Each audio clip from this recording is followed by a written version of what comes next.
Ah, gini brother, kalau bicara tentang Roh Kudus ini kan jadi slogan atau jadi pemanis di setiap doa kadang-kadang Bapa, Putra dan Roh Kudus, tapi tidak mengalami dan menghayati lebih mendalam. Kealahan Roh Kudus ini sendiri bagaimana menjelaskannya, brother?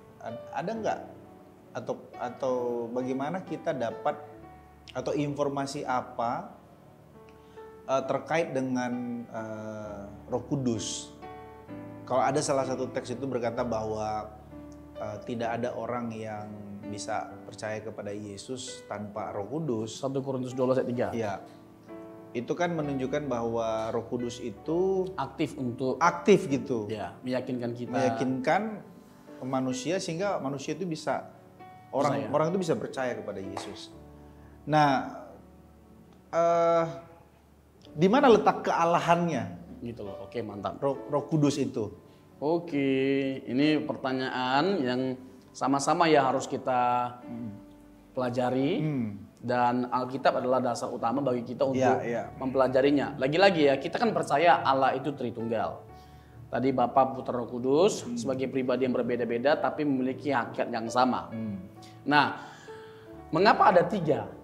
Oke, Ya, itu bukan sesuatu yang kita buat-buat atau kita tambah-tambahkan atau kita karang-karang, tidak.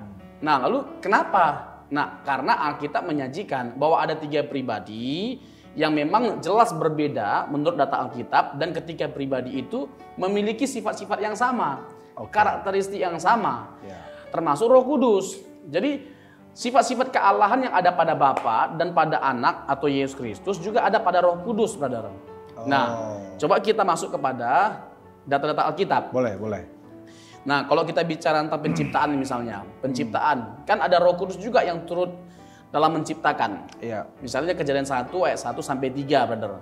Roh Allah melayang-layang di atas permukaan air. Jadi Roh Kudus itu terlibat. Jadi dalam semua karya ilahi ada Roh Kudus juga turut untuk terlibat dalam mengerjakannya. Dalam hal keselamatan. 1 Petrus 1 ayat 2, ya, Bapa, Putra, Roh Kudus, Bapa yang menginisiasi idenya, lalu Yesus Kristus yang mengeksekusi karya keselamatan itu, dia mati untuk menebus dosa-dosa kita, dan Roh Kudus yang mendiami setiap orang percaya ketika Yesus naik ke surga, atau yang mengaplikasikan keselamatan itu bagi setiap kita orang percaya. Bahkan Yesus Kristus itu dipenuhi oleh Roh Kudus. Lukas pasal yang keempat ayat yang ke-18. Ya, Roh Allah, kata Tuhan kita Yesus Kristus, menaungi aku sehingga dia bisa melakukan berbagai macam mujizat, seperti orang buta melihat, lumpuh berjalan, bahkan orang mati dibangkitkan. Jadi waktu Yesus membuat mujizat itu bukan karena dia menggunakan kealahannya. Nah, ya, oke.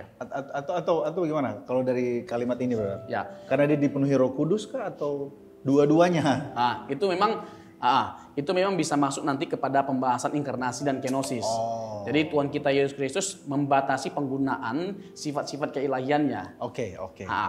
Nah, tetapi kalau kita lihat teksnya, intinya adalah Yesus sendiri pun dipenuhi Roh Kudus pada waktu itu. Kayak kalau kita bicara tentang Matius pasal yang ke-12, brother. Ya, terkait dengan tudingan bahwa Yesus melakukan mujizat itu dengan kuasa Beelzebul. Tuhan Yesus ngomong begini, bahwa kamu sedang menghina Roh Kudus. Karena yang membuat Yesus bisa melakukan semuanya itu adalah sesuatu yang ada dalam diri Yesus. Siapa itu? Roh Kudus. Oh gitu. Nah, itu dikategorikan sebagai dosa yang tidak terampuni pada waktu itu. Penghujat. Ya, jadi jelas sekali bahwa Tuhan kita Yesus Kristus adalah pribadi yang dituntun atau dipimpin oleh Roh Kudus. Demikian nantinya kita juga ketika Yesus telah menebus kita dari dosa. Nah, sifat-sifat apa lagi yang ada pada Allah juga ada pada Yesus. Ya. Omniscience misalnya, brother. 1 Korintus 2 ayat 10 dan 11. Jadi segala sesuatu yang tersembunyi pada diri Allah itu diketahui oleh Roh Kudus. Itu kan bukti dari kematahuan dari Roh Kudus. Lalu dia juga kekal. Ibrani 9 ayat 14 disebut roh yang kekal. Jadi Bapa kekal, Anak kekal, Roh Kudus juga kekal. Lalu apalagi Dia omnipresent, Mazmur pasal 139. Kemana aku dapat menjauhi rohmu? Jadi di mana orang percaya ada Roh Kudus dalam diri setiap mereka. Jadi tidak ada tempat di mana tidak ada Roh Kudus. Jadi Roh Kudus itu maha hadir. Jadi misalnya kalau kita merujuk kepada Yohanes pasal 14 sama pasal 16, itu kan pribadi, terkait dengan pribadi dan karya Roh Kudus dalam diri orang percaya. Ada lagi nggak teks-teks lainnya? Ini contoh ini ya, yang menegaskan keilahiannya. Jadi di Kisah Para Rasul pasal 5, brother, itu kan ada kisah Ananias dan Safira. Pasal 5 ayat 3 dan 4. Yang mati mendadak itu. Iya. Jadi pertama dikatakan bahwa mereka itu sedang menghujat Roh Kudus. Lalu dikatakan selanjutnya mereka menghujat Allah. Jadi Roh Kudus itu siapa? Roh Kudus itu adalah Allah. Dikatakan di ayat yang ketiga. Tetapi Petrus berkata, Ananias, mengapa hatimu dikuasai iblis sehingga engkau mendustai Roh Kudus dan menahan sebagian dari hasil penjualan tanah itu?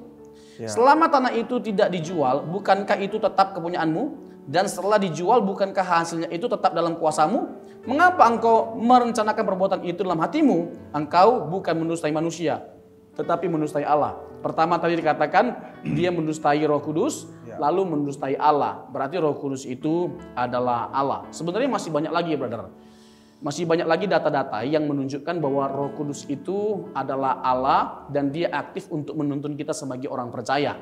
Dan mungkin kita akan masuk kepada pembahasan yang esensial terkait dengan karya Roh Kudus bagi orang percaya, brother. Oke, gini brother. Tadi brother ada singgung terkait dengan Beelzebul dan juga menghujat Roh Kudus. Ya. Dan itu salah satu dosa atau satu-satunya dosa yang tidak bisa terampuni. Ya. Roh Kudus ini kan juga dikatakan orang itu bisa menentang Roh Kudus. Ya. Bisa memadamkan, bisa menghujat, bisa mendukakan, bisa mendukakan Roh Kudus. Sampai level di mana orang itu menghujat Roh Kudus. Ya. Jadi memang tadi di awal kita sudah bilang bahwa itu begitu urgent, begitu esensial. Ternyata orang mendukakan, memadamkan, lalu menentang sampai level dia menghujat Roh Kudus. Mungkin brother kasih tahu dulu level menghujat Roh Kudus ini itu apa sih artinya gitu brother? Ya. Mungkin sedikit aja. Ya. Menghujat Roh Kudus itu apa? Kan level ada menentang, memadamkan, mendukakan sampai dia menghujat gitu. Ya.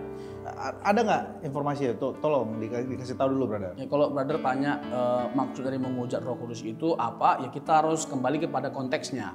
Matius pasal 12 tadi, brother. Sebenarnya ada dua jawaban yang kita boleh dapatkan dari konteks itu. Menghujat Roh Kudus itu apa sih? Gitu loh. Nah, yang pertama menarik ketika Yesus menghubungkan dengan pohon gitu loh. Jikalau suatu pohon kamu katakan baik, maka baik pula buahnya. Jikalau suatu pohon kamu katakan tidak baik, maka tidak baik pula buahnya. Sebab dari buahnya pohon itu dikenal. Memang dalam tanda petik terkesan tidak nyambung gitu loh. Jawabannya Yesus pada persoalan yang ada. Tapi sebenarnya ngena banget. Yang dimaksud oleh Yesus itu begini. Bahwa roh yang ada pada dia itu adalah sesuatu yang baik. Dia adalah sumber kebaikan. Nah, dari sesuatu yang baik tidak mungkin muncul sesuatu yang jahat. Dari sesuatu yang jahat tidak mungkin muncul sesuatu yang baik. Misalnya iblis. Yang muncul dari iblis yang adalah jahat adalah apa? Kejahatan. Nah, Roh Kudus itulah sumber yang baik. Tidak ada kejahatan pada Roh Kudus. Jadi kok bisa kita mengasumsikan Roh Kudus itu jahat? Jadi Tuhan Yesus hendak mengarahkan mereka untuk melihat kebenaran bahwa kamu sedang mengasumsikan sumber yang baik ini jahat dan itu adalah sebuah penghujatan. Nah, yang kedua, sederhananya begini, bahwa yang mereka tolak pada akhirnya adalah Roh Kudus. Coba, kenapa dosa menghujat Roh Kudus itu tidak terampuni? Kan tidak ada lagi yang tersisa dari kita untuk bisa selamat. Kalau sampai sumber keselamatan, sumber penyelamat itu kita tolak gitu loh. Itu sederhananya.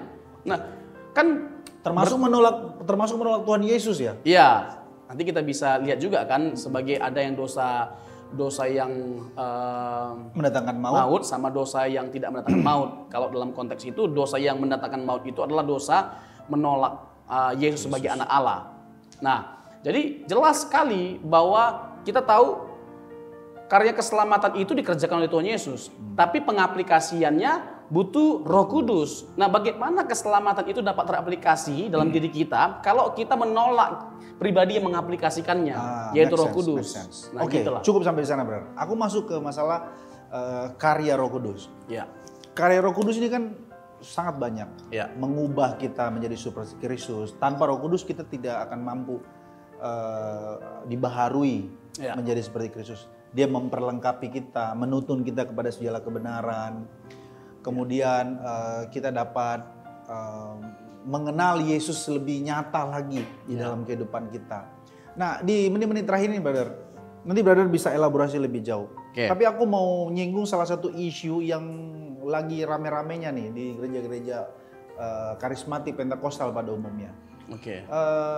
Di dalam 1 Korintus pasal 12 itu dikatakan bahwa ada satu roh, tapi ada bermacam-macam karunia roh.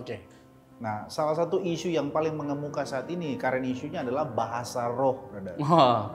Nah, bahasa roh itu sebenarnya sesuatu yang